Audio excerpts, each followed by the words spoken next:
দেখি এত উকুন, এই যে এগুলো সব হচ্ছে উকুনের গু। পশম ছোট করে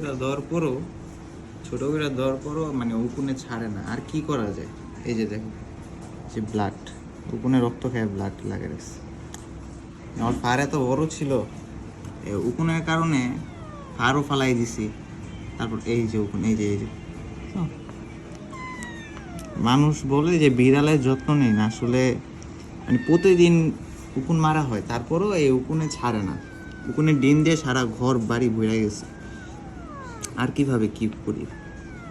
এই ফেসের মধ্যে সব উকুন এসে বসে গেছে। দেখি বাবা, এই যে দেখছো, চিনি তো আসতেছে না। এগুলো হচ্ছে ময়লা। আর এই যে রক্তগুলা যে খায়, সে রক্ত পটি করে। এখানে বসো। এই যে উকুন, এই যে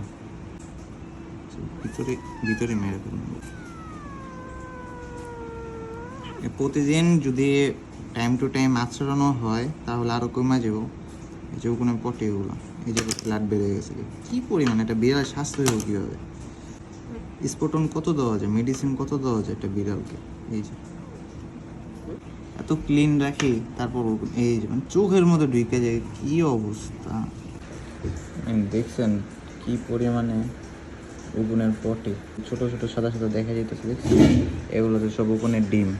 ন্যাচারাল উপায়ে যদি কোনো সলিউশন থাকে অবশ্যই আমাকে জানান, কারণ আমি অনেক কিছু ট্রাই করছি, কোনো কিছু থেকে কোনো কিছু হইতেছে না। আমাকে একটু জানান।